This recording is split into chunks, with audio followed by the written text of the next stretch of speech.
Allah saja banyak memberikan gambaran, misalnya Al-Qari'ah, wa mal qari'ah, wa ma adraka mal qari'ah. Kejadian yang menggemparkan. Tahukah kamu apa kejadian yang menggemparkan itu?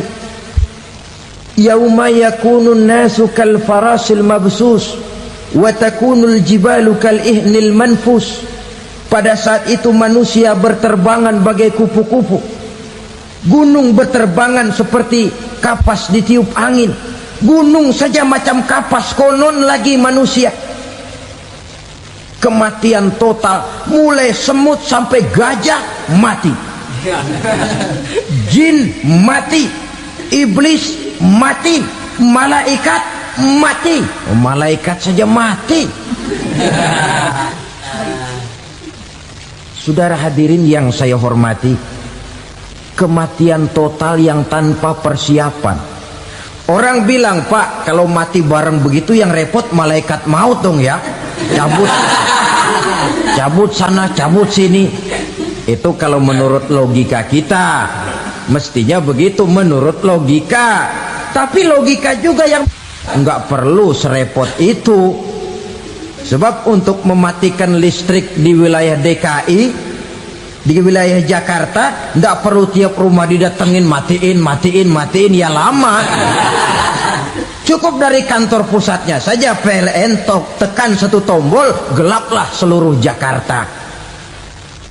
Saudara hadirin yang saya hormati, kematian total. Lalu setelah kematian total, planet-planet juga mati, dalam arti tidak bergerak dan beredar. Angin mati, dalam arti tidak bertiup. Air mati, dalam arti tidak ada riak gelombang. Pokoknya semua mati. Kullu nafsin za'iqatul maut, semua yang bernafas mati. Dalam ayat lain, kullu man 'alaiha fan, semua yang ada di permukaan bumi fana. Yang kekal cuma Allah Subhanahu wa ta'ala. Yang paling belakang mati malaikat maut dan malaikat Israfil. Tapi mati juga sesuai dengan janji Allah. 40 lamanya. Tidak dijelaskan oleh Abi Hurairah 40 jam, apa 40 hari, apa 40 tahun. Hadis-hadis cuma menyebutkan 40 saja. Sunyi alam, yang tinggal cuma Allah saja lagi. Ketika itu Allah berseru-seru, katanya, limanil mulkul yauma, siapa para penguasa hari ini? Mana itu raja-raja dan penguasa yang dulu mengaku jadi Tuhan? Fir'aun, mana Fir'aun sekarang? Yang dulu jadi raja, merasa berhasil, sombong, lalu tidak mau turun-turun dari kekuasaannya, sampai kepada puncak kekurang ajarannya mengangkat diri jadi Tuhan. Mana itu Fir'aun? Namrus, mana sekarang Namrus? La ilaha illa ana, ternyata tidak ada Tuhan lain selain daripada aku, kata Allah. Proses kemudian, saudara-saudara, turunlah hujan dari langit. 40 lamanya hujan itu. Tidak jelas juga 40 jam apa 40 hari. Setelah air turun membasahi, datanglah tiupan sangkakala yang kedua. Semua yang bernama mati bangkit dari kuburnya masing-masing. Ini yang disebut Yaumul Ba'thi, hari kebangkitan. Allahu Akbar. Pada saat kita bangkit dari kubur kita masing-masing, kumpul di padang mahsyar namanya. Bayangin aja, saya sendiri nggak sanggup bayangin. Manusia sejak zaman Adam sampai zaman kiamat kumpul bareng di tempat sama. Berapa banyaknya itu?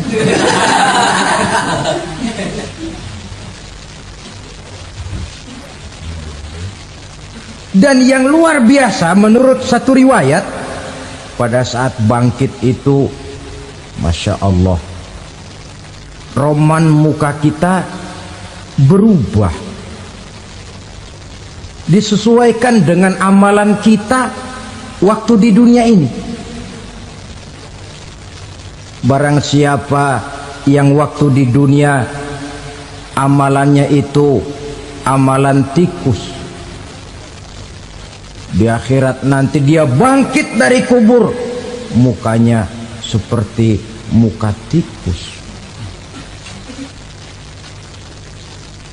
Gagah betul badannya, tapi mukanya seperti tikus.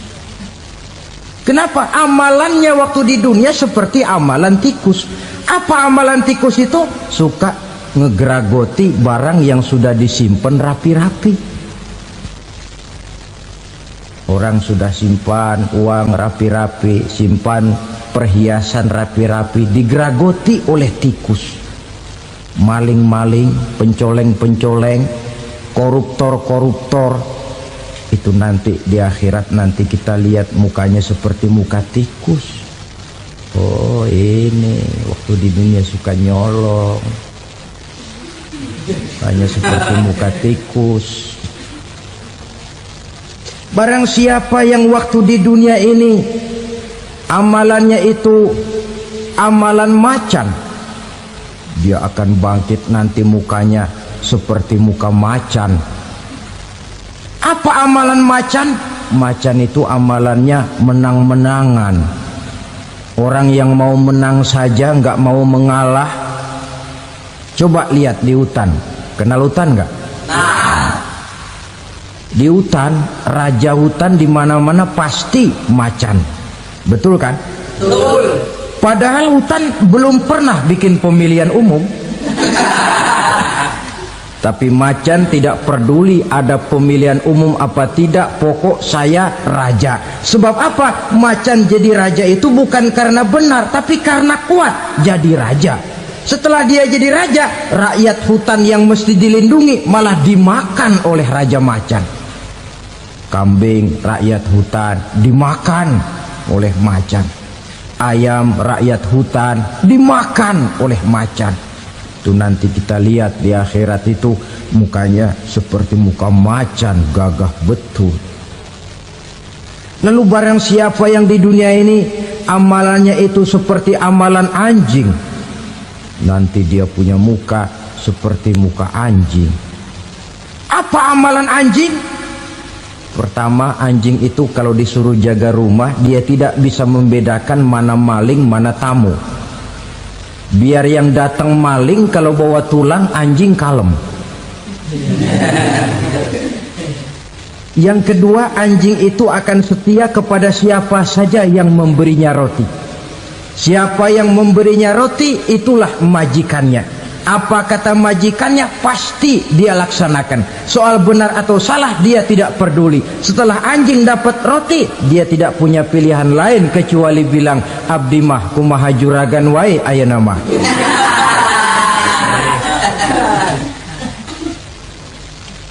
Saudara hadirin yang saya hormati,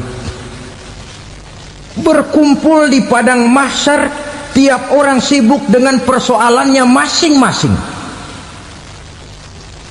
Matahari waktu itu didekatkan oleh Allah, panas luar biasa.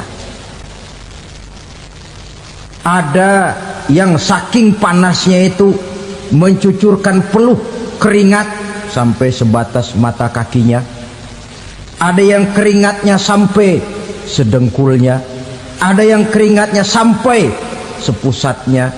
Ada yang keringatnya mengalir sampai sebahunya. Ada yang kelelap oleh keringatnya sendiri, sementara orang di sampingnya nggak apa-apa. Bergantung lagi amalan dia waktu di dunia ini. Saudara-saudara, sebagian orang dalam kepanikan padang mahsyar berombong-rombong datang mereka menghadap Nabi Adam. ya Adam anta abal bashar, hai Adam, Tuhan adalah bapak moyang manusia, kami sebentar lagi akan disidang, dimintakan pertanggungan jawab, tolonglah kami hai Adam. Kata Nabi Adam, jangankan nolongin sampean, saya sendiri tanggung jawab di hadapan Allah ketika dulu tidak boleh makan khuldi, saya serobot. Sudahlah, urus diri masing-masing saja, nafsi. Begitu kata Nabi Nuh, begitu kata Nabi Ibrahim, tiap orang bertanggung jawab sendiri-sendiri. Ketika itulah saudara-saudara, nikmatnya menjadi umat Nabi besar Muhammad sallallahu alaihi wasallam. Sebab apa? Walaupun menurut abjad kita ini umat paling belakang, paling belakang kita ini toh, karena Nabi Muhammad adalah Nabi akhir, tapi akan dihisap lebih dulu, lewat di atas sirat lebih dulu, masuk surga lebih dahulu ketimbang umat-umat belakangan. Ketika Rasul mendekati ajal, beliau tanyakan itu kepada malaikat Jibril.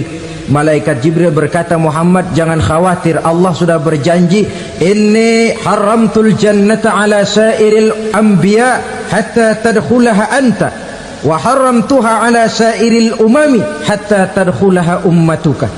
Surga aku haramkan buat seluruh nabi kecuali kalau engkau Muhammad sudah masuk ke dalamnya, dan surga aku haramkan buat seluruh umat kecuali kalau umatmu Muhammad sudah masuk ke dalamnya. Logikanya, walaupun menurut abjad kita umat paling belakang, bakal dihisap paling dulu, lewat di atas sirat paling dulu, masuk surga paling dulu, kalau mampir ke neraka juga paling ya resiko. Jangan mau enaknya aja paling dulu. Saudara hadirin yang saya hormati, setelah masa kebangkitan itu jangan dikira begitu bangkit langsung diperiksa, masih menunggu menanti ribuan tahun perhitungan padang mahsyar untuk sampai kepada proses yang disebut yaumul hisab, hari perhitungan. Seorang demi seorang bakal dipanggil. Bayangkan saja, kita se-RT saja di absen, kadang-kadang perlu waktu lama. Ini manusia sejak zaman Nabi Adam sampai datang hari kiamat, satu demi satu disidang di hadapan Qadhi Rabbul Jalil. Status sosial copot sudah waktu itu. Yang pernah jadi hartawan di situ tidak lagi kelihatan kehartawanannya. Yang pernah jadi jenderal tidak lagi dipanggil jenderalnya. Yang ustadz tidak lagi dipanggil al-mukarramnya. Seluruh status sosial selesai. Dipanggillah kita seorang demi seorang menghadap Qadhi Rabbul Jalil. Bagaimana proses penghisaban itu? Pertama, proses tanya jawab. Di antaranya ada hadis menyatakan, lan tazula qadama 'abdin yaumal qiyamah hatta yus'ala an arba'i khisalin. Besok di hari kiamat tidak akan bergeser telapak kaki seorang hamba sampai dia ditanya lebih dulu tentang 4 persoalan. Tentang ilmunya, kemana ilmu itu diamalkan. Tentang umurnya, di mana umur itu dihabiskan. Tentang masa mudanya, kemana masa muda itu dipakai. Tentang hartanya, dari mana harta itu didapat dan kemana harta itu dibelanjakan. Ini termasuk proses tanya jawab. Jadi kalau istilah pengadilan dunia, nama Fulan bin Fulan. Kamu waktu di dunia diberikan umur panjang untuk apa? Pernah mengalami masa muda, kemana kau habiskan masa remajamu? Kau diamanahkan ilmu, dengan apa ilmumu kau amalkan? Kau diberikan harta, dari mana harta kau dapat, kemana kau belanjakan? Tak seorang pun yang bisa mungkir. Sebab apa? Dikala itu yang menjadi saksi bukan orang. Yang menjadi saksi adalah seluruh anggota badan kita. tangan bicara, kaki jadi saksi terhadap seluruh amalan yang pernah kita kerjakan pada saat kehidupan di alam dunia ini. Selesai proses tanya jawab, lalu diperlihatkan buku catatan kita waktu hidup di dunia ini. Jangan lupa Allah itu menyiapkan 2 superkomputer kepada kita, sebelah ditempelin sebelah kanan, yang sebelah tempelin di sebelah kiri. Komputer itu namanya Raqib dan Atid, 2 malaikat yang apabila baik kita lakukan, refleks saja akan menulis kebajikan kita. Jahat kita kerjakan, akan tertulis. Catatan itu nanti diperlihatkan kepada kita. Waduh, alangkah malunya pada saat diperlihatkan catatan kita, buku rapot kita merah melulu. Barangkali diperiksa sambil diomelin, brengsek lo. Buku merah melulu begini, bagaimana waktu hidup di dunia? Tidak cukup diperlihatkan buku catatan kehidupan, rekaman kehidupan. Rekaman kehidupan kita secara utuh sejak terlahir sampai ajal datang merenggut nyawa.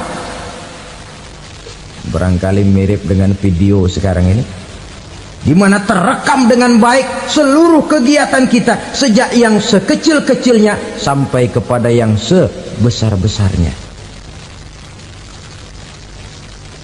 Untuk kemudian kita pun menerima balasan. In khairan fa khairun wa in syarran fa syarrun. Kalau baik ya baik balasannya, kalau jahat ya jahat juga balasannya. Catatan-catatan kita diberikan. Kalau banyak kebajikannya diberikan di tangan kanan dengan cara yang halus. Kalau banyak kejahatannya diberikan dari sebelah kiri atau dilempar dari belakang. Itulah sebabnya sejak di dunia ini kita sudah mohon kepada Allah, ketika berwudu membasuh tangan kanan, apa kita bilang? Allahumma a'tini kitabi biyamini wa hasibni hisaban yasira. Ya Allah, berikan saya kitab di tangan kanan, dan kalau saya memang perlu dihisap, hisaplah saya yang seringan-ringannya. Tangan kiri berlindung kita kepada Allah, jangan sampai diberikan kitab di tangan kiri atau dari arah sebelah belakang. Wa a'udzubika an tu'tiya kitabi bishimali aw min wara'i zuhri, dari arah sebelah belakang. Na'udzubillah min dzalik. Setelah selesai lewat proses penghisaban, lewat mizan, timbangan, maka yang sudah selesai dihisab itu bergeraklah menuju sirat, jembatan yang terbentang menuju surga melalui neraka. Saudara-saudara, panjangnya perjalanan sirat itu memakan waktu ratusan tahun. Tetapi orang yang lewat di atas sirat pun macam-macam, bergantung amalannya ketika di dunia ini. Ada yang lewat di atas sirat itu kal barqil khatib, seperti kilat yang menyambar, lep, sudah sampai dia di surga. Cepat bukan main. Ada yang lewat di atas sirat itu seperti orang lari-lari. Ada yang lewat di atas sirat itu seperti orang jalan biasa. Ada yang sambil merangkak, ada yang sambil ngesor, ada yang sambil gelayutan, ada yang selamat sampai ke ujung ke surga, ada yang tergelincir jatuh masuk ke dalam neraka, bergantung amalannya dalam kehidupan di dunia sekarang ini. Tiap kita akan melewati yang namanya sirat ini. Saudara-saudara kaum muslimin yang saya hormati, dengan demikian mereka yang selamat melalui sirat sampai ke terminal akhir surga, mereka yang ketika dihisab ternyata banyak kejahatannya daripada kebaikannya, mereka singgah di dalam neraka. Nah, adapun orang-orang yang beriman menurut ayat Quran dan hadis Nabi itu nanti ada bermacam-macam. Ada orang beriman itu yang dimasukkan surga. Ada orang beriman itu yang dimasukkan ke dalam surga. Ada orang beriman itu yang disebut penduduk surga. Kenapa lain-lain, Pak? Karena waktu di dunia amalannya juga lain-lain. Ada orang beriman yang masuk surga. Ini paling murah tiketnya. Mau masuk surga?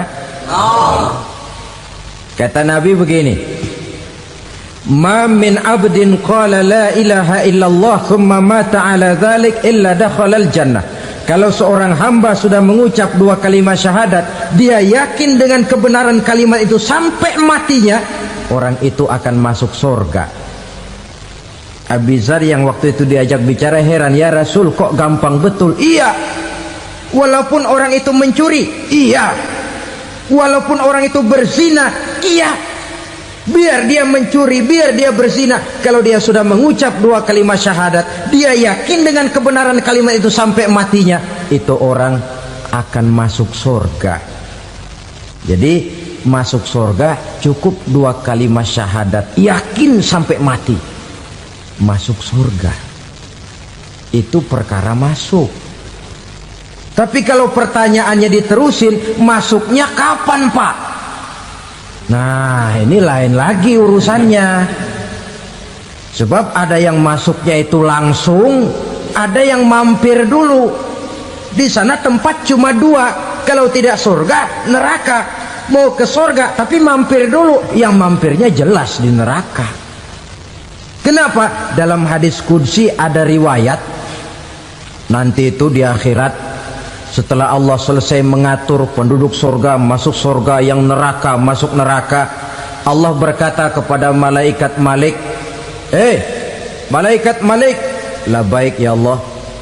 Itu bajingan-bajingan tengik, manusia-manusia durjana yang waktu di dunia tidak mau sujud, jauh dari ulama, gemar melakukan yang munkarat dan maksiat, hidup di tengah masyarakat selalu jadi bibit keonaran, kufur, sudah masuk neraka semua. Sudah ya Allah. Nah, kalau sudah, coba sekarang kamu masuk, Malik. Saya, iya, masuk neraka. Mau apa ya Allah? Kata Allah, akhriju minan nar man kana fi qalbihi misqala habatin min khardalin min iman. Kau masuk neraka, cari di dalam neraka orang-orang yang ada imannya walaupun kecil sebesar biji zarah, angkat mereka keluar. Masuk malaikat Malik ke neraka, cari orang yang ada imannya, korek-korek. Ya repot, udah pada gosong. Yang ada imannya diangkat ke atas, yang ada imannya diangkat ke atas, lalu dimandikan di Nahrul Hayat, namanya sungai kehidupan di akhirat nanti. Cakep lagi rupanya, bersih lagi wajahnya, apel di hadapan Allah. Kata Allah, bagaimana Mas? Kapok nggak sampean? Kapok ya Allah. Nah, kalau kapok, idhab fadkhulil jannah, pergi masuk surga sana. Berangkat mereka ke surga, ketemu sama teman-temannya yang udah sampai lebih dulu, yang nggak pakai mampir lagi. Terjadi dialog. Kata teman-temannya yang udah pada nyampe duluan, Mas, iya, emang baru sampai? Saya baru sampai. Memang mampir di mana dulu, Mas? Kita sudah lama sampai di surga. Saudara buka surah Al-Muddatsir ayat 34-35. Ma salakakum fis saqar? Kenapa kamu mampir di neraka Saqar? Qalu lam naku minal musallin.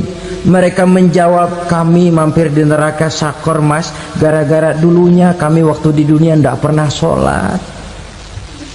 Nggak pernah sholat? Nggak pernah.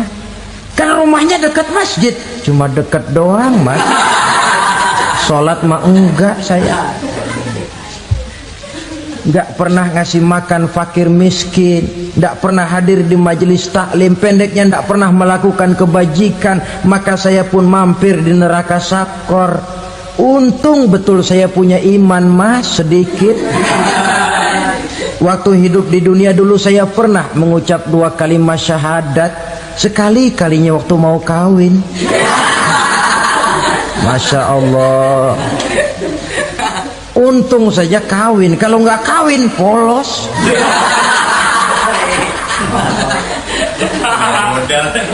Itu juga pengulu sudah setengah mati ngajarin. Asyhadu alla, asyaduaan, asyaduaan.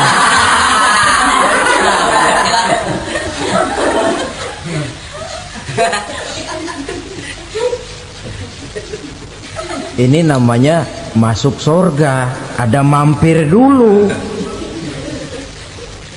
Ada pula orang mukmin itu yang dimasukkan surga. Namanya dimasukkan kan terima beres. Saya masuk ke rumah, jalan sendiri, cari tempat sendiri. Saya dimasukkan ke dalam rumah, terima beres, pokok ada di dalam, itu dimasukkan namanya. Nggak pakai mampir. Tapi tentu tiketnya lebih mahal ketimbang yang pertama tadi. Apa kata Allah? Innal ladzina amanu wa amilus salihat la ukaffiranna anhum sayyi'atihim wa la udkhilannahum jannah. Sesungguhnya orang-orang yang beriman kemudian beramal soleh, kami hapuskan segala dosa dan kesalahannya, kami masukkan mereka ke dalam surga. Lihat ayatnya, Allah yang memasukkan, kita yang dimasukkan. Tidak pakai transit, tidak usah mampir. Cuma tidak cukup syahadat, tidak cukup amanu, tapi diiringi dengan wa amilus salih. Iman, amal. Tidak cukup syahadat, lalu dibuktikan dia sholat, dia zakat, puasa, lalu dia melakukan berbagai macam kebajikan. Ini yang menyebabkan dia tidak pakai mampir di tempat yang bernama sakor.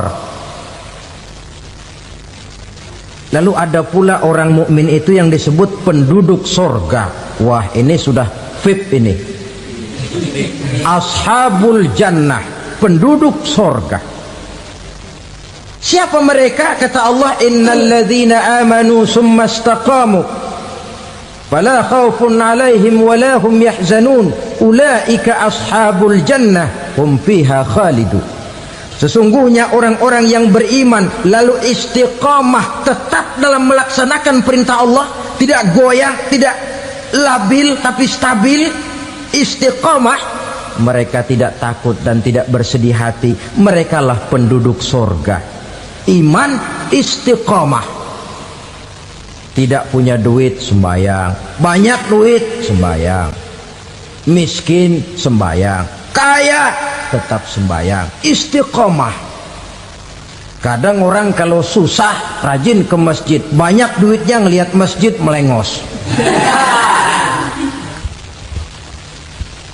Waktu miskin hamba Allah, setelah kaya jadi hamba harta. Bergeser, tidak ada nilai istiqomahnya. Saudara-saudara, dengan begitu penduduk neraka itu dua. Ada penduduk permanen, ada penduduk yang semi permanen. Yang semi permanen orang-orang beriman yang mempunyai dosa besar.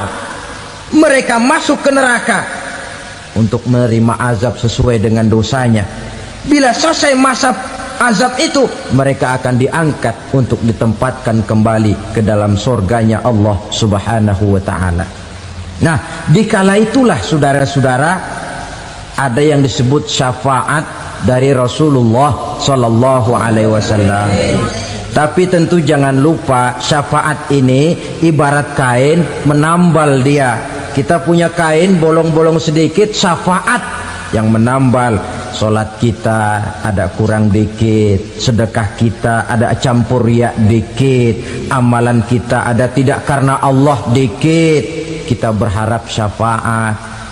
Jadi biarlah kain masih bolong-bolong, yang penting punya kain. Tapi kalau kainnya tidak ada, yang ditambal apanya? Sholat tidak, puasa tidak, zakat tidak, berharap syafaat saja. Ya, terlalu berlebihan itu. Saudara hadirin yang saya hormati, apabila selesai proses penghisaban, proses penghitungan, maka dikala itulah manusia terbagi dalam dua kelompok besar. Fariqun fil jannah wa fariqun fis sa'ir. Sekelompok orang-orang beruntung yang masuk ke dalam surga, dan sekelompok lagi masuk ke dalam neraka. Di hadapan manusia terbentang sebuah jembatan yang tak ada tandingannya di dunia. Lebih tipis dari sehelai rambut, lebih tajam dari sebilah pedang, dan membentang di atas lautan api neraka yang menyala-nyala. Inilah Syiratal Mustaqim, jalan yang pasti harus dilewati setiap manusia setelah kebangkitan di hari kiamat. Tidak ada seorang pun yang dapat menghindarinya, tidak ada seorang pun yang bisa berpaling darinya. Semua akan dipanggil satu demi satu untuk melintasi jembatan yang menghubungkan padang mahsyar dengan pintu surga. Assalamualaikum warahmatullahi wabarakatuh, sahabat beriman yang dirahmati Allah. Marilah kita renungkan sejenak dahsyatnya perjalanan yang pasti akan kita hadapi di hari akhir nanti.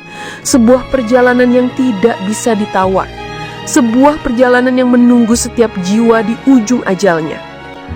Suasana saat itu begitu mencekam. Jutaan manusia yang baru saja digiring dari padang mahsyar berdiri gemetar menunggu giliran. Hanya ada satu jalan di hadapan mereka. Jembatan yang membentang gelap. Di bawahnya terdengar suara gemuruh api yang meledak-ledak. Asap hitam pekat naik ke udara, bercampur dengan jeritan makhluk yang tersiksa di dalamnya. Hawa panas menyengat kulit, membuat manusia yang menunggu merasa ketakutan yang belum pernah mereka rasakan sebelumnya. Malaikat berdiri di sisi jembatan, mengumandangkan nama demi nama. Setiap kali sebuah nama disebut, seseorang harus melangkah maju. Wajah-wajah pucat, mata dipenuhi ketakutan, dan tubuh gemetar tanpa daya. Namun, tidak ada pilihan selain berjalan. Mereka yang pernah mengaku beriman namun lalai dengan amalnya, kini menatap jembatan itu dengan perasaan ngeri. Mereka tahu, sedikit saja terpeleset, tubuh mereka akan terjun bebas ke neraka jahanam yang siap memangsa. Ada orang-orang yang mendapat rahmat Allah. Langkah mereka begitu cepat seakan melayang. Dalam sekejap mereka melintasi jembatan itu bagaikan kilat yang menyambar di langit. Ada pula yang melintasi secepat angin berhembus, tubuhnya ringan, cahaya amalnya menerangi setiap langkah. Namun, tidak semua seperti itu. Sebagian besar manusia melangkah dengan gemetar. Ada yang berjalan perlahan, ada yang tertatih, bahkan ada yang harus merangkak dengan sisa tenaga yang ada.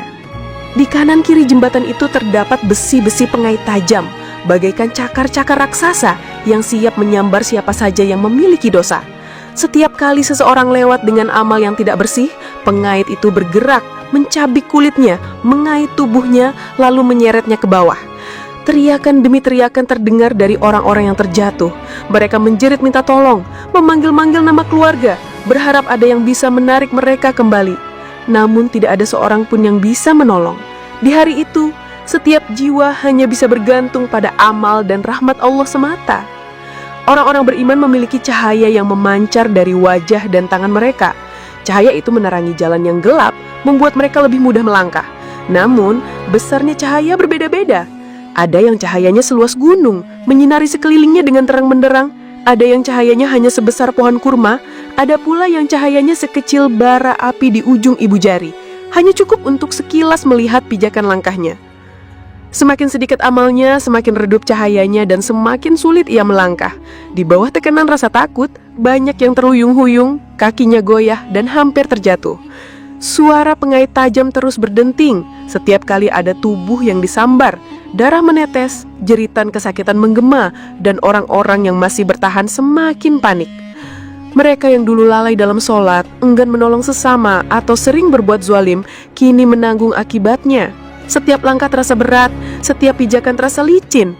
Ada yang merangkak dengan sisa tenaga berharap bisa mencapai ujung jembatan. Ada yang tergelincir sebagian, tubuhnya tergantung, berpegangan erat di tepi jembatan yang tajam. Kulit tangannya terkoyak, sementara api neraka di bawahnya menjilat-jilat. Kakinya Dengan sisa suara yang parau, mereka berteriak minta pertolongan, namun tidak ada jawaban. Sementara itu orang-orang beriman tetap melangkah dengan tenang. Meski wajah mereka penuh tegangan, namun doa tidak pernah lepas dari bibir mereka. Ya Allah, selamatkanlah aku. Ya Allah, jangan biarkan aku jatuh ke dalam neraka-Mu. Doa itu terus menggema di atas jembatan. Malaikat memperhatikan setiap langkah, dan Allah menentukan siapa yang berhak selamat, siapa yang terjatuh. Ada seorang hamba yang melangkah dengan cepat. Ia seperti berlari. Cahaya amalnya begitu terang, wajahnya bersinar. Ia pernah menghabiskan hidupnya dengan menjaga sholat 5 waktu, menyantuni yatim piatu, dan selalu menolong sesama. Kini cahaya amalnya menjadi pelindung. Setiap langkahnya mantap, hingga ia melewati jembatan tanpa goyah sedikit pun. Namun, di belakangnya ada seorang lain yang berjalan dengan tertatih. Amal baiknya bercampur dengan dosa yang menumpuk. Cahaya di tangannya redup, hampir padam. Setiap kali ia mengangkat kaki, tubuhnya goyang, hampir terjatuh. Pengait tajam berkali-kali menyambar, melukai tubuhnya, namun ia masih terus berjuang. Luka demi luka memenuhi tubuhnya, darah mengalir, namun ia tidak berhenti. Dengan sisa suara yang parau, ia berteriak minta pertolongan, namun tidak ada jawaban. Semakin lama, suasana di atas jembatan itu semakin menegangkan. Suara jeritan orang yang jatuh ke neraka membuat yang lain semakin gentar. Tubuh yang terbakar, bau daging hangus, dan suara tangisan bercampur menjadi satu. Di atas jembatan, tidak ada yang berani menoleh ke kanan atau ke kiri. Semua mata tertuju pada langkah kaki masing-masing. Sedikit saja lengah, nasib bisa berubah seketika. Ada yang hampir sampai di ujung jembatan. Surga terlihat samar-samar di depan mata. Cahaya yang indah memancar, membuatnya semakin bersemangat. Namun tiba-tiba, sebuah pengait tajam menyambar, merobek bukungnya, menarik tubuhnya, dan menjatuhkannya ke bawah. Suara jeritannya menggema, hilang di telang api neraka. Orang-orang yang masih berjalan menyaksikannya dengan ngeri. Jantung mereka berdegup semakin kencang, tubuh mereka semakin gemetar. Mereka tahu, tidak ada jaminan keselamatan kecuali dengan izin Allah. Tidak ada kekuatan yang bisa menolong. Tidak ada yang bisa membeli keselamatan dengan harta. Tidak ada keluarga yang bisa menarik tangan mereka. Semua manusia benar-benar sendirian di atas jembatan itu, berjuang dengan amal yang pernah mereka kumpulkan selama hidup di dunia. Perjalanan di atas jembatan itu tidaklah singkat. Setiap langkah terasa seperti perjalanan panjang yang menguras seluruh tenaga dan jiwa. Manusia dipaksa menghadapi kebenaran yang selama ini mereka abaikan. Ada yang berjalan dengan penuh harap, ada yang menjerit ketakutan, dan ada yang pasrah menunggu pengait besi mencabut nyawanya. Orang-orang kafir dan munafik tidak memiliki cahaya sama sekali. Gelap gulita menutup langkah mereka, hingga mereka berjalan dalam kebingungan. Suara teriakan dari bawah semakin membuat mereka kacau. Setiap pijakan terasa salah, setiap gerakan penuh keraguan, dan akhirnya satu demi satu terperosok ke dalam api neraka. Tidak ada yang mampu menahan mereka, tidak ada yang bisa menolong, karena amal mereka hanyalah keburukan yang kini kembali menjerat diri mereka sendiri. Orang-orang beriman yang lemah, yang amalnya pas-pasan, tetap berusaha bertahan. Mereka berjalan dengan langkah gontai, wajah pucat, keringat bercucuran. Setiap langkah adalah perjuangan antara harapan dan ketakutan. Ada yang sampai ke ujung jembatan dengan tubuh penuh luka, darah bercucuran, namun masih diberi kesempatan untuk selamat. Mereka menangis tersungkur begitu berhasil melewatinya, mengucap syukur tiada henti karena akhirnya selamat dari jurang neraka. Tetapi tidak semua mendapat keberuntungan itu. Ada yang sudah berjalan begitu jauh, hampir sampai di ujung jembatan, bahkan sudah melihat pintu surga dari kejauhan. Namun sebuah pengait menyambar dari sisi jembatan. Dalam sekejap, tubuh mereka tertarik ke bawah. Jeritan mereka bergema, dan orang-orang lain yang menyaksikan itu semakin ketakutan. Mereka sadar, tidak ada seorang pun yang benar-benar aman sampai kedua kakinya benar-benar menjejak di tanah seberang. Suasana di atas jembatan itu penuh ketegangan. Setiap langkah adalah taruhannya. Setiap detik bagaikan menunggu keputusan hidup atau mati. Para malaikat berdiri di sisi jembatan, menyaksikan manusia diuji. Tidak ada satupun yang bisa melarikan diri, semua harus melewati jalan yang sama. Semua harus menanggung akibat dari amal yang pernah mereka lakukan di dunia.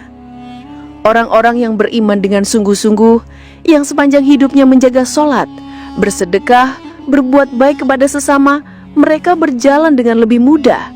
Ada yang melintasi jembatan sepat kilat, ada yang seperti angin kencang, ada yang sepat kuda yang berlari. Wajah mereka berseri-seri, cahaya amal mereka begitu terang. Mereka tidak merasa takut sedikit pun, karena mereka yakin Allah menjaga langkahnya. Mereka pun sampai di ujung jembatan dengan selamat, disambut para malaikat dengan wajah penuh senyum. Selamat datang, wahai hamba Allah, surga telah menantimu. Namun, ada pula orang-orang beriman yang tidak sekuat itu. Mereka masih memiliki dosa, masih ada kelalaian. Jalan mereka terasa berat, pengait tajam sempat melukai tubuh mereka. Bahkan sebagian ada yang tertahan cukup lama di atas jembatan. Namun karena masih ada iman dalam hati mereka, rahmat Allah menyelamatkan mereka. Hingga meski penuh luka dan air mata, mereka tetap berhasil melewatinya. Setelah ujian panjang di atas Siratal Mustaqim, perbedaan nasib manusia terlihat begitu jelas. Ada yang masuk surga dengan penuh kehormatan, ada yang selamat namun penuh luka, dan ada yang jatuh terseret ke dalam api neraka. Semua itu bukan lagi perkara harta, kedudukan, atau keturunan, melainkan murni hasil dari amal masing-masing. Pada akhirnya, Siratal Mustaqim menjadi saksi betapa kecilnya manusia di hadapan Allah. Jalan itu lebih tajam dari pedang, lebih tipis dari rambut, dan hanya bisa dilewati dengan cahaya amal serta rahmatnya. Tidak ada satupun manusia yang bisa sombong. Tidak ada yang bisa berkata, "Aku pasti selamat." Karena keselamatan hanyalah milik mereka yang mendapat izin Allah. Mereka yang selamat akan menjejakkan kakinya di tanah seberang dengan air mata syukur. Suara takbir, tahmid, dan doa meluncur deras dari mulut mereka. Mereka menangis bukan lagi karena ketakutan, melainkan karena kelegaan yang tak terlukiskan. Sementara itu, mereka yang terjatuh ke dalam neraka menjerit-jerit, suara mereka terdengar menyayat. Namun tidak ada seorang pun yang bisa menolong. Inilah Siratal Mustaqim, jembatan yang harus dilewati semua manusia tanpa terkecuali. Jalan yang akan mengungkap siapa yang benar-benar beriman dan siapa yang hanya berpura-pura. Jalan yang akan memisahkan antara penghuni sorga dan penghuni neraka. Maka sebelum hari itu benar-benar tiba, masih ada waktu untuk menyiapkan diri. Masih ada kesempatan untuk memperbanyak amal soleh, menjaga sholat, memperkuat iman, dan bertaubat dari segala dosa. Karena di hari itu tidak ada lagi kesempatan kedua. Tidak ada yang bisa ditawar. Nasib kita akan ditentukan oleh apa yang kita bawa dari dunia ini. Semoga kita semua termasuk orang-orang yang mendapat cahaya terang di atas Siratal Mustaqim, berjalan dengan tenang, dan akhirnya disambut surga Allah yang penuh kenikmatan abadi. Wallahu alam.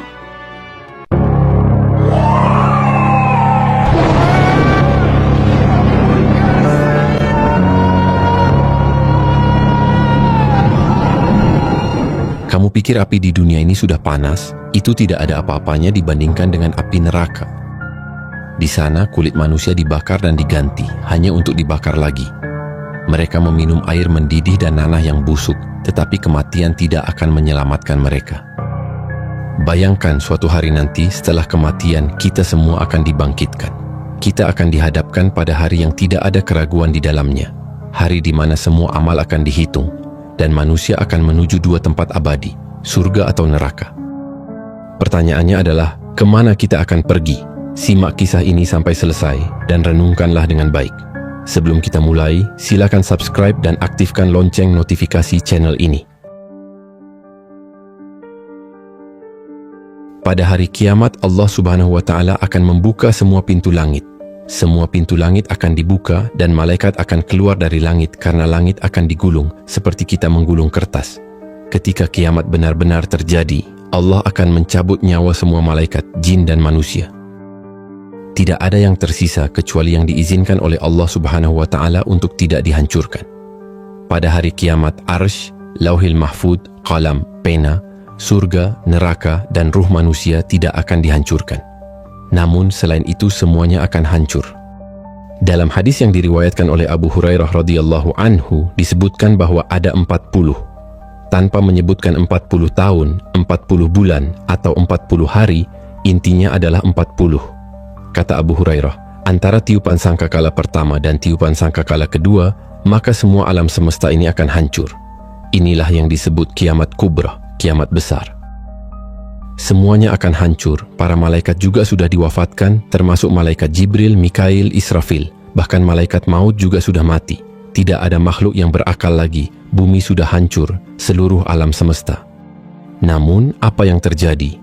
Allah Subhanahu wa Ta'ala berkata, "Sekarang kalian sudah tahu siapa yang berkuasa di alam semesta ini." Tidak ada yang menjawab, tidak ada malaikat, tidak ada jin, tidak ada manusia. Maka Allah menjawab sendiri, pemilik alam semesta ini hanyalah Zat yang Maha Satu, yang Maha Perkasa. Itulah yang difirmankan dalam surah Al-Fatihah, makna raja pada hari pembalasan.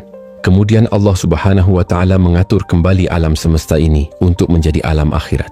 Maka bumi yang kita pijak sekarang adalah alam akhirat yang akan datang. Setelah itu, Allah akan menggantinya dengan bumi yang baru. Menurut para ulama, bumi ini akan hilang dan datang bumi baru. Hanya bentuknya yang akan diubah, yang tadinya bulat kemudian dibentangkan, sehingga bumi yang sekarang kita lihat memiliki bukit, gunung, lembah, tinggi, dan rendah. Namun ketika Allah menghancurkan, Dia akan menggantinya dengan bumi yang baru. Maka Allah meratakan bumi sehingga tidak ada yang tinggi, tidak ada yang rendah, tidak ada bukit, tidak ada lembah, tidak ada bangunan, tidak ada hutan, dan tidak ada gunung. Semuanya rata. Kenapa Allah meratakannya? Bumi diratakan agar semua makhluk, sejak Adam hingga manusia terakhir yang mati, dapat muat di atasnya. Di bumi ini terdapat lautan, hutan, bukit, dan gunung, dan tidak semua tempat dihuni oleh manusia. Jika bumi tidak diratakan, ketika seluruh manusia dibangkitkan, dari Adam hingga yang terakhir mati, tidak akan ada cukup ruang untuk menampung semua orang. Oleh karena itu, bumi diratakan terlebih dahulu, sehingga ketika dibangkitkan, semua bisa berkumpul. Itulah yang disebut padang mahsyar. Allah Subhanahu wa Ta'ala membangkitkan malaikat Israfil untuk meniup sangkakala yang kedua. Ketika malaikat Israfil meniup sangkakala tersebut, terjadilah hari di mana manusia dibangkitkan dan dikumpulkan. Pada saat itu Allah berfirman, "Kami keluarkan beban-beban bumi." Yang dimaksud adalah bangkai-bangkai manusia. Semua akan terangkat kembali dari tulang ekornya, karena tulang ekor manusia tidak hancur pada hari kiamat. Ketika Allah memerintahkan Israfil untuk meniup sangkakala yang kedua, dari tulang ekor setiap manusia, mereka akan diciptakan kembali. Meskipun semuanya telah hancur pada hari kiamat, tulang ekor manusia tetap utuh, karena disitulah Allah menciptakan kita kembali, dan jasad tersebut akan dilempar ke permukaan. Bayangkan dari zaman Adam hingga yang terakhir mati, jasad-jasad itu bergelimpangan di padang mahsyar. Maka Allah Subhanahu wa Ta'ala berfirman, "Dan apabila ruh-ruh dipertemukan dengan tubuh, ruh orang-orang beriman akan diangkat dari iliyin untuk kembali ke jasadnya. Sementara itu, ruh orang-orang kafir akan diangkat dari sijin. Ruh-ruh tersebut kemudian masuk ke jasad-jasad mereka tanpa tertukar. Disitulah manusia dibangkitkan. Ketika manusia dibangkitkan, orang-orang kafir digambarkan dalam surah Yasin, "Celaka kami, siapa yang membangunkan kami dari tidur kami?" Mereka digambarkan seperti laron pada hari itu, terbang tanpa arah. Laron ini jika melihat lampu akan mengejar lampu dan terbang tanpa aturan, saling tabrak satu sama lain. Begitu juga dengan teman-temannya, mereka bertabrakan tanpa arah. Keesokan harinya, sayapnya berhamburan kemana-mana. Inilah kondisi manusia pada hari kiamat. Orang-orang kafir lari ke barat dan timur, selatan dan utara tanpa tujuan seperti laron. Pada hari itu, manusia jauh dari saudaranya, dari ibu dan bapaknya, serta dari istri dan anak-anaknya. Semua manusia sibuk dengan urusannya masing-masing, kecuali orang-orang yang beriman. Orang-orang beriman ketika dibangkitkan tidak lari. Di samping mereka sudah ada pasangan, istri, suami, dan kakek mereka. Dan orang-orang yang beriman, yang kemudian diikuti oleh keluarganya, akan kami kumpulkan di satu tempat. Ketika orang-orang beriman melihat orang-orang kafir berlarian ke sana kemari, mereka hanya berkata, "Inilah janji Allah, Ar-Rahman, dan ucapan para nabi adalah benar." Saat itu akan ada penyeru di tengah padang mahsyar. Manusia akan terfokus pada satu arah, pada satu suara. Allah Subhanahu wa Ta'ala menggambarkan situasi ini seperti belalang yang sedang terbang. Belalang yang terbang bersama koloninya pasti akan mengarah pada satu titik. Begitu juga semua manusia akan tertuju pada satu titik. Inilah yang disebut Ardul Mahsyar, tempat kita akan dikumpulkan. Ketika mereka dibangkitkan, Rasulullah SAW bersabda bahwa ketika manusia dibangkitkan, mereka tidak mengenakan celana, tidak berpakaian, telanjang bulat, tidak dikhitan, tidak memakai sandal, dan tidak membawa harta apapun. Siapapun Anda, apakah Anda seorang presiden atau menteri, semua itu tidak berarti. Orang kaya dan orang miskin akan dibangkitkan dalam keadaan yang sama. Pada hari itu, tidak ada perbedaan antara si kaya dan si miskin. Antara pejabat dan rakyat, semua akan dibangkitkan dengan cara yang sama. Lalu, apa yang bisa dibanggakan? Di padang mahsyar, berbagai macam manusia akan dibangkitkan. Ada yang dibangkitkan dalam ukuran kecil, seperti semut di antara orang-orang besar, sehingga mereka harus menghindar dari langkah orang-orang besar. Siapakah mereka? Mereka adalah orang-orang yang sombong di dunia. Mereka merasa besar di dunia, tetapi di akhirat Allah memperkecil mereka. Allah membangkitkan mereka seperti debu di akhirat. Ada juga yang berteriak-teriak, tetapi Allah tidak memandang mereka. Allah tidak akan berbicara dengan mereka dan tidak akan melihat mereka pada hari kiamat. Meskipun mereka berteriak, Ya Rabb, Ya Rabb, Ya Allah, Ya Allah, ada orang-orang yang tidak akan dilihat oleh Allah pada hari kiamat. Ada orang-orang yang tidak akan diajak bicara oleh Allah pada hari kiamat. Ada orang-orang yang lari, tetapi mereka berjalan dengan kepala di bawah, sementara kaki mereka di atas.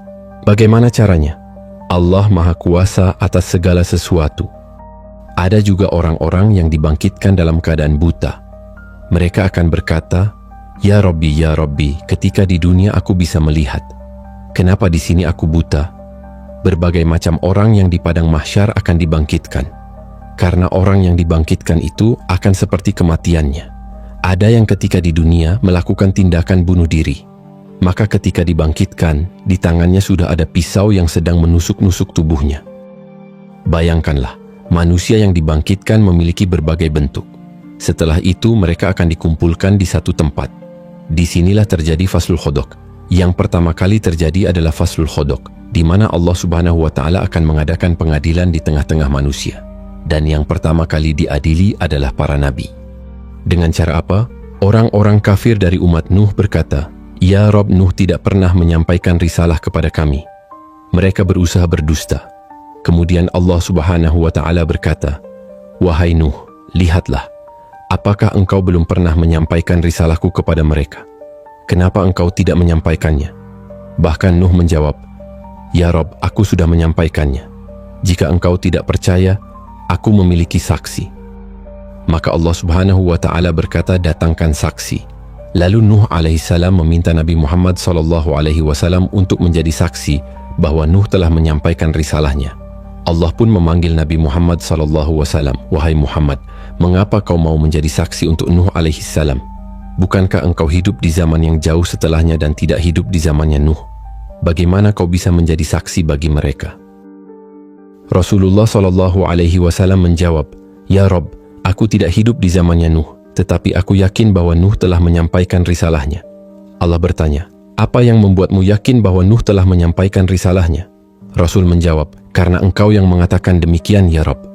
Kemudian Rasul membacakan ayat Al-Quran yang menyatakan bahwa Nuh telah menyampaikan risalahnya. Allah pun berkata, benar, engkau dan mereka telah berkata demikian. Lalu proses ini berpindah kepada nabi berikutnya dan seterusnya hingga diakhiri dengan Isa ibnu Maryam, nabi terakhir dari Bani Israel. Ini adalah isyarat bahwa Nabi Muhammad akan menjadi saksi bagi seluruh para nabi.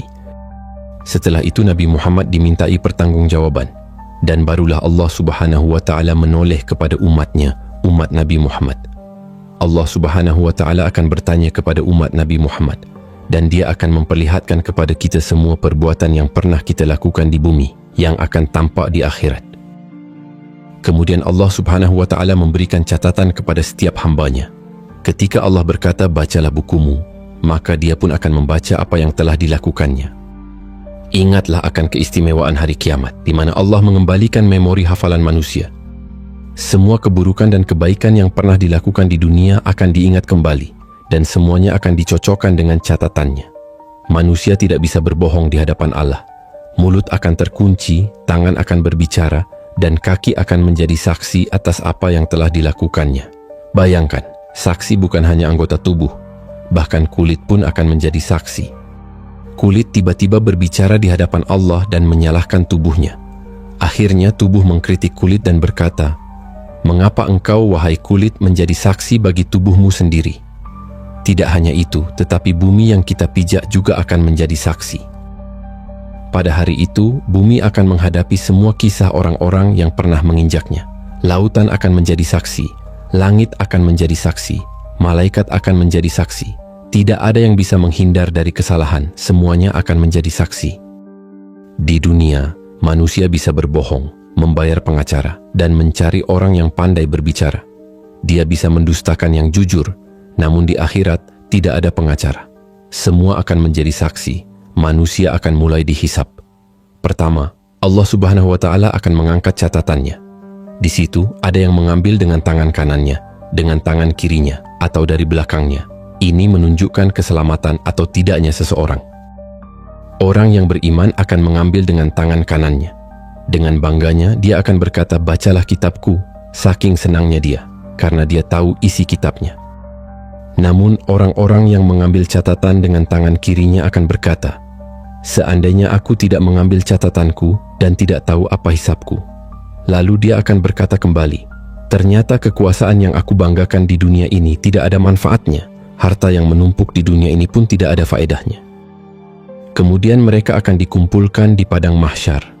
Di sana akan terjadi hisab kepada binatang. Semua binatang akan dikumpulkan, mulai dari semut, kuda, hingga buaya. Semua akan berkumpul di situ, karena di antara binatang juga ada yang saling menzalimi. Binatang yang bertanduk akan menanduk binatang yang tidak bertanduk. Buaya akan memakan ular, dan ular akan memakan binatang lainnya. Binatang ini terus saling memakan hingga ke binatang yang kecil. Saling memakan di antara binatang. Allah Maha Adil, ada hisab di antara binatang. Mereka akan dihisab tetapi tidak akan diazab. Mereka hanya akan dihisab saja. Setelah hewan-hewan dihisab, Allah berfirman, "Jadilah kalian tanah." Maka hewan-hewan itu pun kembali menjadi tanah. Orang-orang kafir menyaksikan saat hewan-hewan yang telah dihisab itu berubah menjadi tanah. Mereka pun berkata, "Aduh, seandainya aku juga menjadi tanah." Manusia akan dikumpulkan selama 50.000 tahun dalam keadaan berdiri. Tidak ada yang duduk atau berbaring. Mereka semua berdiri karena Allah berfirman, pada hari itu manusia berdiri menghadap Rabb-Nya. Mengapa tidak ada yang duduk atau berbaring? Karena jika duduk, mereka akan tenggelam dalam keringat mereka. Bagaimana bisa tidak tenggelam dalam keringat? Matahari akan berada di atas kepala mereka hanya sejauh 1 mil. Ada orang yang bercucuran keringat hingga tenggelam dalam keringatnya. Ada yang keringatnya setinggi dada, ada yang setinggi pusar, dan ada yang setinggi lutut sesuai dengan amal perbuatan mereka. Hari itu adalah hari yang sangat panas. Oleh karena itu, orang-orang yang berhasil minum dari telaga Rasul tidak akan pernah merasa haus lagi, meskipun matahari berada di atas kepala. Setiap nabi memiliki telaga, dan telaga Nabi Muhammad SAW adalah yang terbesar. Jumlah gelas di telaga itu sebanyak bintang-bintang di langit. Warna telaganya lebih putih daripada susu, dan rasanya lebih manis daripada madu. Siapapun yang meminumnya tidak akan pernah merasa haus. Apakah ada dari umat Rasul yang tidak akan minum? Ada. Ketika beberapa orang mendekati telaga Rasul di padang mahsyar, tiba-tiba mereka dihalau oleh para malaikat. Kemudian Rasulullah SAW berseru, "Umati, umati, ya Rabb, itu umatku, biarkan mereka minum." Namun mereka dihalangi. Lihatlah betapa besar rahmat Rasul kepada umatnya. Tetapi Allah berfirman, "Wahai Muhammad, kau tidak tahu apa yang terjadi pada umatmu setelah kepergianmu. Mereka telah mengubah sunnahmu. Biarkan mereka tidak minum dari telagamu." Manusia akan tenggelam dalam keringat mereka. Pada saat itu mereka akan kebingungan, tidak tahu harus berbuat apa. Mereka menunggu keputusan Allah, masih bingung. Akhirnya mereka pun pergi kepada Adam. "Wahai Adam, engkau adalah bapa kami. Mintalah syafaat kepada Allah. Tidakkah engkau merasa iba kepada kami? Kami kesulitan di sini." Adam menjawab, "Aku tidak bisa menolong kalian. Pergilah kepada Nuh." Mereka pun berangkat ke Nuh. Namun Nuh juga tidak bisa memberikan syafaat. lebih baik kalian pergi kepada Ibrahim. Mereka pun pergi menemui Nabi Ibrahim. Wahai Ibrahim, engkau adalah kekasih Allah. Tidakkah kau merasa iba melihat kondisi kami? Ibrahim menjawab, aku pernah berdusta 3 kali. Sebaiknya kalian pergi kepada Musa. Mereka pun berangkat menemui Nabi Musa. Musa berkata, aku juga tidak bisa karena aku pernah membunuh seseorang. Pergilah kepada Isa, temui Nabi Isa. Lalu mereka menemui Nabi Isa. Isa tidak menyebutkan alasannya. Namun Isa berkata, datanglah kepada Muhammad SAW.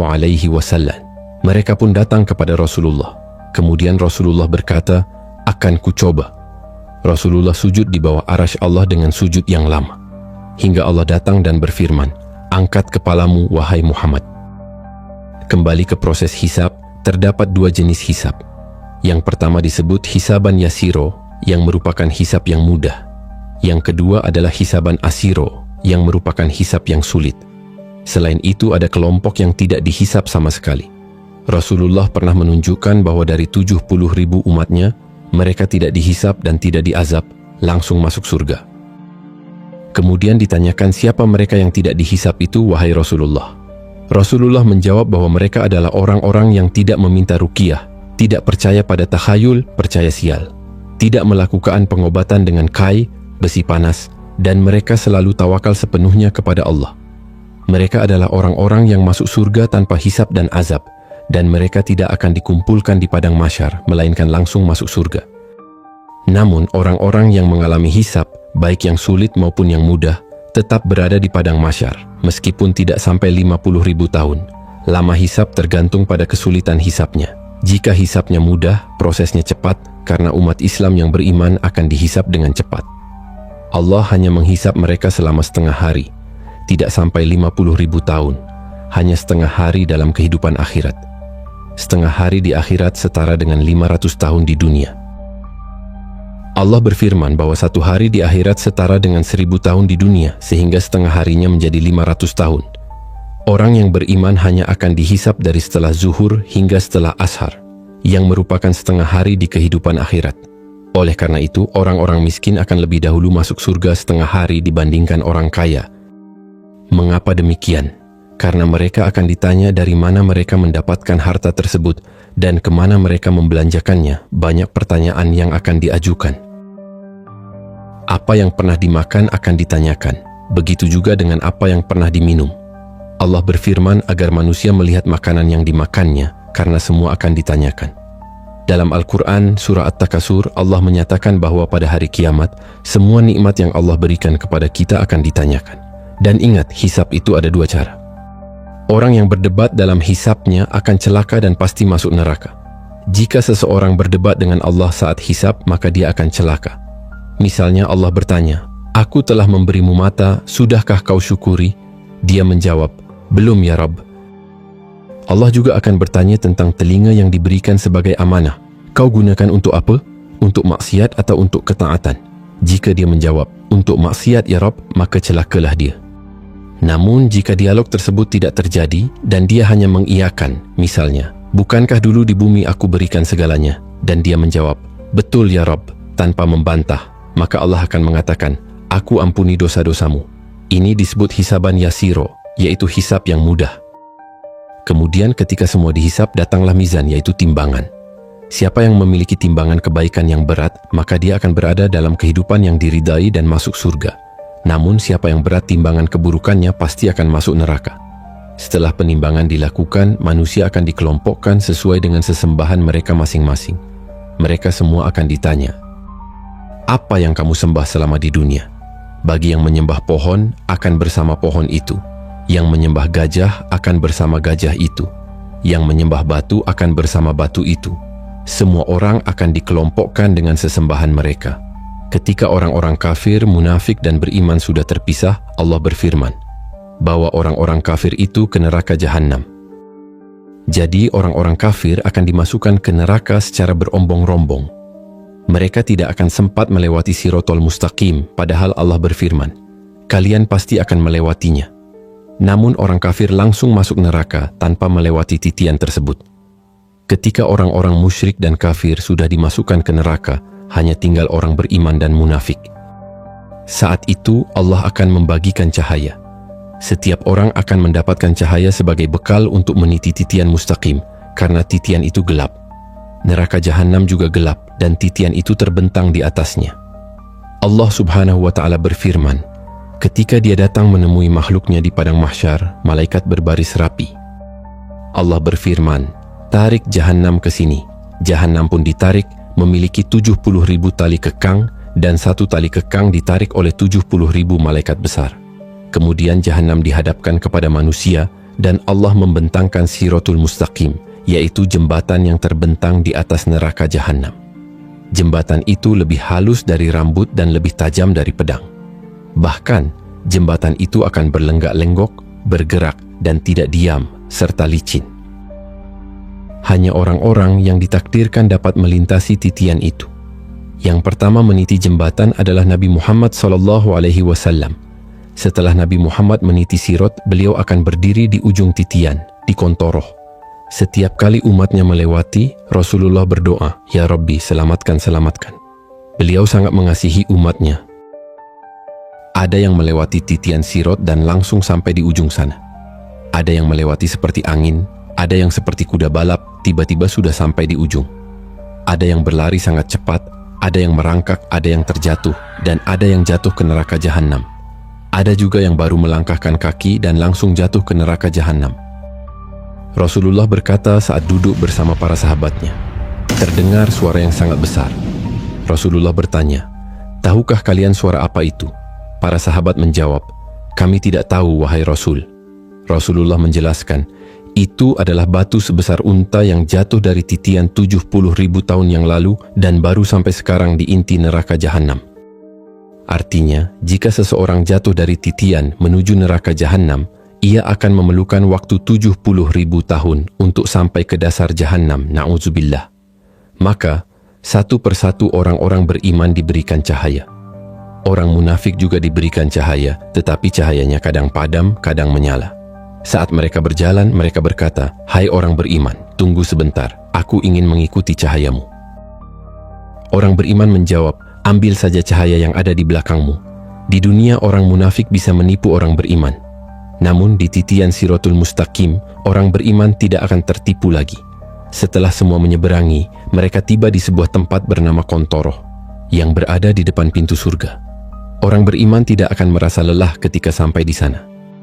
Di sini terdapat kisos. Disinilah Nabi Muhammad SAW bertanya kepada sahabatnya, "Tahukah kamu siapa yang bangkrut dari umat ini?" Orang yang bangkrut adalah mereka yang datang pada hari kiamat dengan membawa pahala sholat, zakat, dan sedekah. Tetapi di sisi lain, mereka pernah menzolimi orang lain, mengambil harta orang lain, mencaci orang lain, menumpahkan darah orang lain, dan merendahkan orang lain. Akhirnya di Kontoroh ini terjadi kisos. Padahal mereka sudah berada di depan pintu surga, agar orang-orang yang ingin masuk surga mendapatkan keadilan, supaya di dalam hati mereka tidak ada lagi rasa dengki terhadap teman-teman mereka. Allah menghilangkan perasaan iri sehingga mereka menjadi bersaudara di surga, karena penduduk surga memiliki satu hati. Di bumi, manusia seringkali memiliki rasa dengki, marah, dan emosi. Agar semua itu tidak ada, maka terjadi kesos di sini. Dulu kau sudah memukulku, sini kamu. Mana pahalamu? Pahalanya diambil. Ketika dia sudah tidak memiliki pahala lagi karena telah diberikan kepada banyak orang dan sering berbuat zalim di dunia, dia akan berkata, "Mana pahalamu?"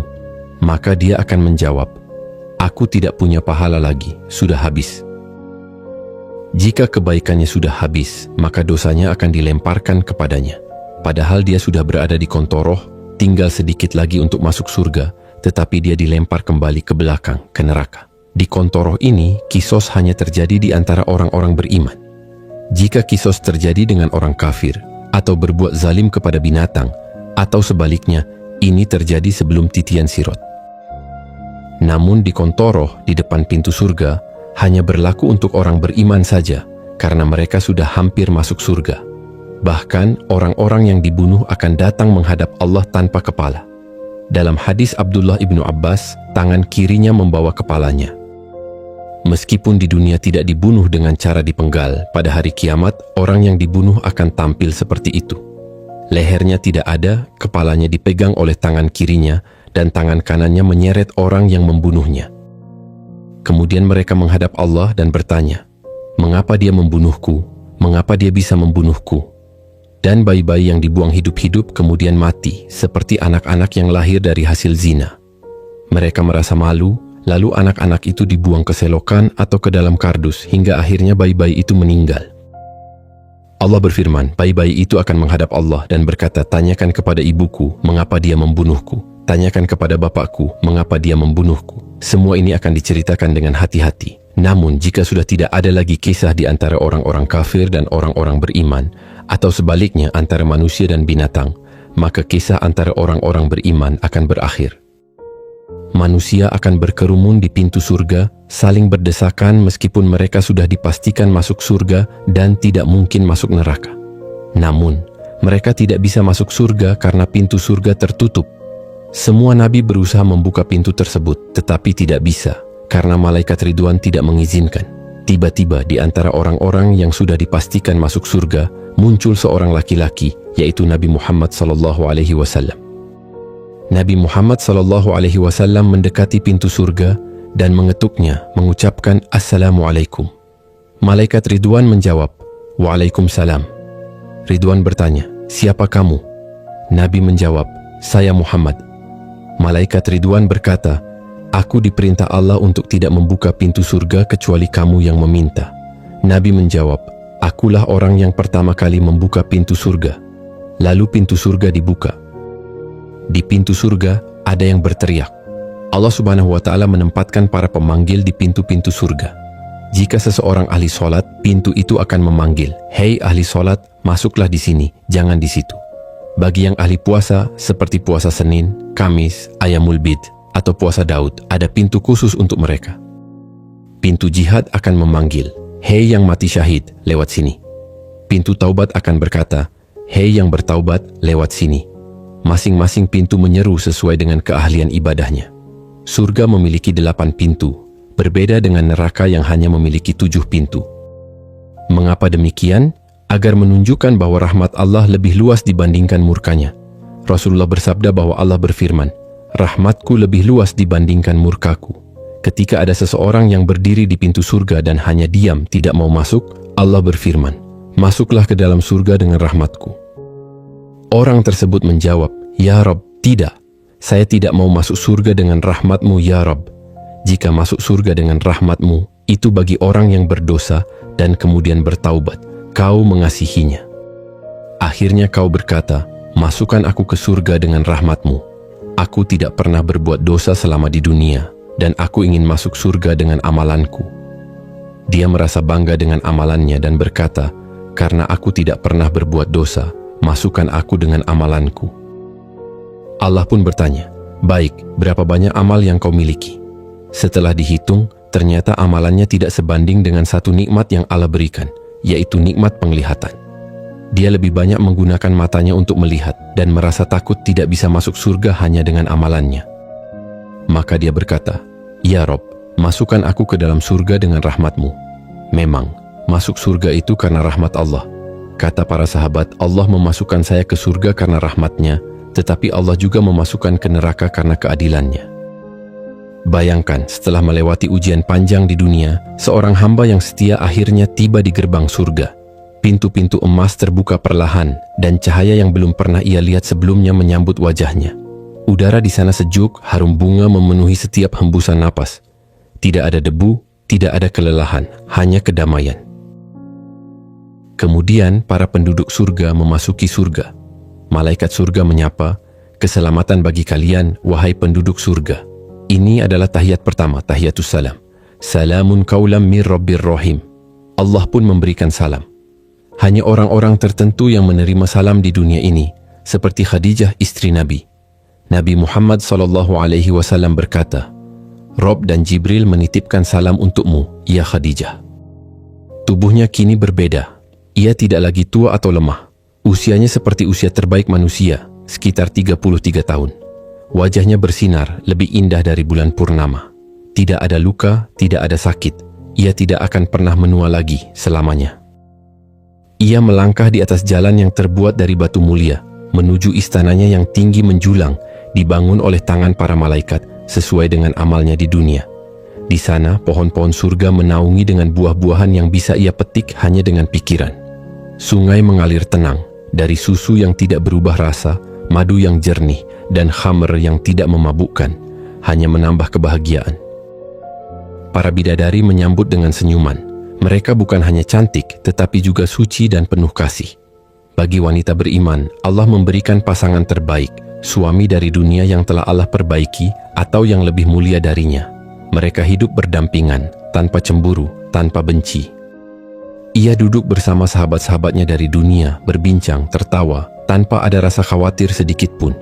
Tidak ada iri, tidak ada kesedihan, semua hati telah dibersihkan. Mereka menikmati hidangan surga, daging burung yang lezat, buah-buahan yang belum pernah dilihat oleh mata manusia. Suatu hari datang kabar paling membahagiakan. Para penghuni surga dikumpulkan di suatu tempat yang indah melebihi segalanya. Di sanalah mereka melihat wajah Allah, keindahan yang tidak bisa diungkapkan dengan kata-kata. Saat itu mereka menyadari, itulah nikmat tertinggi, lebih dari semua yang ada di surga. Dan kehidupan pun berlanjut, tanpa batas waktu, tidak ada kematian, tidak ada perpisahan, hanya kebahagiaan selamanya. Di neraka, manusia mengalami siksaan yang tiada henti. Tubuh mereka dibakar oleh api hitam yang sangat panas, dan kulit mereka terus-menerus diganti agar siksaan tidak berhenti. Mereka dipaksa meminum air mendidih dan nanah yang busuk.